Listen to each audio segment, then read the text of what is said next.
Bonjour et bienvenue pour cette nouvelle intervention sur le quart d'heure #LQH. Je vais vous parler aujourd'hui d'un point très important en EFT mais qui n'est pas toujours bien compris et que l'on nomme la métaphore de la table. Je m'appelle Anne Leroy, j'exerce en tant que coach, praticienne et formatrice EFT en Alsace à Nidernais et j'accompagne les personnes en quête d'évolution dans leur vie privée et professionnelle, que ce soit par le biais de séances individuelles ou d'activités en groupe.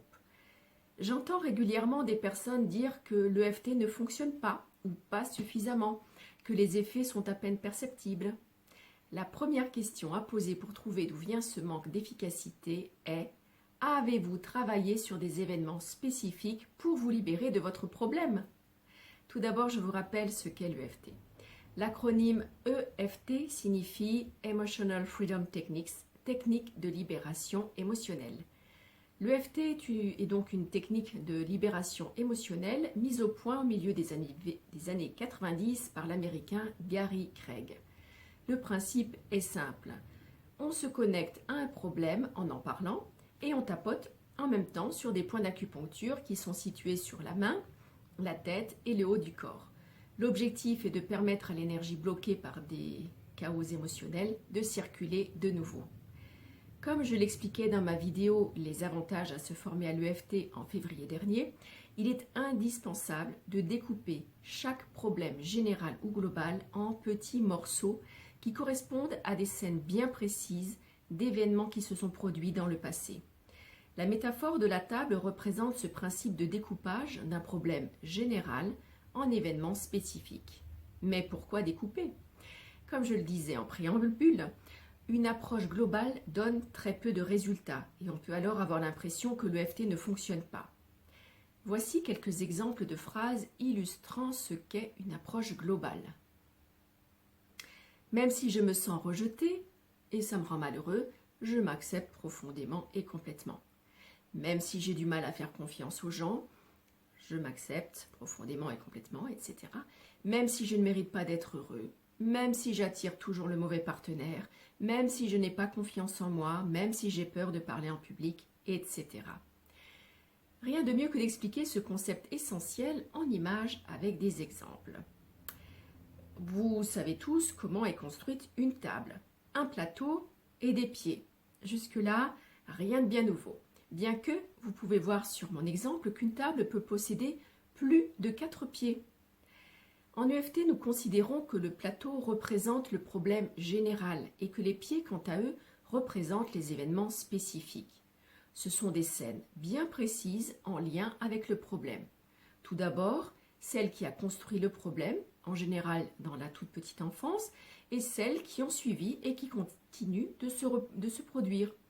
Ces dernières viennent confirmer, soutenir, nourrir le problème. Voyons un premier exemple de la métaphore de la table sur le problème du rejet. Je reçois régulièrement des personnes qui souhaitent se libérer de leurs blessures émotionnelles, dont le rejet ou l'abandon. Si nous cherchons à libérer ce problème de rejet en ciblant le plateau, c'est-à-dire en faisant des phrases sur la problématique générale comme même si je me sens rejeté, ça me rend malheureux, je m'accepte profondément et complètement », nous obtenons dans le meilleur des cas un très léger soulagement momentané, mais dans la plupart des cas, nous n'observons aucun changement. En EFT, nous devons travailler sur les événements spécifiques, donc des scènes précises, lors desquelles il s'est passé quelque chose en lien avec la problématique générale. Voici des exemples d'événements qu'une personne vivant du rejet pourrait évoquer. À ma naissance, mon père s'est exclamé « Elle ne peut pas être de moi ». Là, on est vraiment sur l'événement le plus ancien, qui a toutes les chances d'être l'événement fondateur. Quand ma mère a su qu'elle était enceinte, elle l'a très mal pris. Peut-être même qu'elle a fait une tentative d'avortement. Le jour où je suis entrée en maternelle, toute la classe m'a montré du doigt. Ou alors, je n'ai eu aucun copain, personne n'est venu vers moi. Ce fameux Noël où ma mère a oublié d'acheter mon cadeau. La fois où mon père m'a oublié dans le caddie au supermarché, etc. Je prends volontairement des exemples forts car ce sont les plus intéressants à travailler pour une efficacité optimale. Donc tous ces événements ont tout d'abord le premier construit le problème et les suivants l'ont soutenu, ont contribué à le rendre de plus en plus présent et vrai, comme une vérité. Mais pourquoi représenter cela sous forme de table? Eh bien parce que la manière de mettre à terre le plateau d'une table est la même que celle pour se libérer d'un problème émotionnel. Vous pouvez taper autant que vous voulez sur le plateau de votre table, vous n'arriverez pas à le faire tomber, à moins que vous n'ayez une force herculéenne. Si je reprends mes exemples précédents, tapoter sur de telles phrases équivaut à cogner des points sur le plateau d'une table en chaîne en espérant qu'elle s'écroule. En procédant ainsi, vous pourriez au mieux affaiblir un ou deux pieds, mais vous n'irez pas beaucoup plus loin. Le seul moyen de faire tomber le plateau d'une table est de s'en prendre à ses pieds. Si vous sciez ou démontez les pieds, votre plateau se retrouve au sol. Vous l'avez mis KO.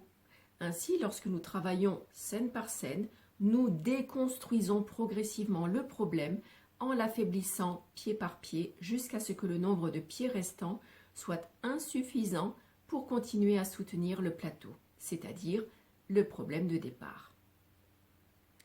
Voyons maintenant un deuxième exemple sur « j'attire toujours le mauvais partenaire » et que j'ai par exemple la croyance « tous les hommes finissent par tromper leur femme ». Je vais devoir chercher les preuves qui soutiennent ma croyance et mon problème. Voici des exemples de scènes, donc de pieds. Ce fameux dimanche où Paul m'a annoncé qu'il me quittait pour Sophie, la fois où papa a trompé maman, le jour où maman a dit « tous les hommes trompent leurs femmes, tôt ou tard ». Cela peut être également des choses que vous avez lues. Si par exemple vous avez lu une enquête ou un sondage où on voit qu'il y a par exemple, je dirais 8 partenaires sur 10 qui trompent leur conjoint ou leur conjointe. Voilà, tout cela va faire partie des preuves que vous avez, donc des pieds que vous allez noter sous votre plateau de table qui a pour problématique les hommes finissent par tromper leur femme ou les femmes finissent par tromper leur mari un jour ou l'autre. En conclusion, le plateau d'une table est le symptôme, la partie visible qui nous dérange au quotidien, celle pour laquelle nous allons consulter. Mais pour que le traitement soit efficace, il faut chercher et libérer les causes. Les pieds sont donc les causes du problème. Et lorsque ces causes n'ont plus de charge émotionnelle, que ces pieds ne tiennent plus debout, le plateau symptôme s'écroule à son tour. Ne pas prendre en charge les causes du problème vous condamne à conserver votre problème et donc à expérimenter continuellement le même type de scène venant consolider votre problème.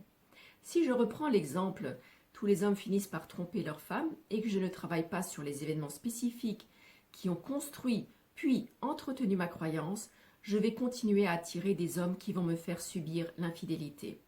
Et au lieu de voir que le problème est en moi, je vais en conclure que tous les hommes sont des... et je vous laisse compléter. L'inverse est valable également, comme je l'ai dit avant, ça peut être une croyance envers les femmes.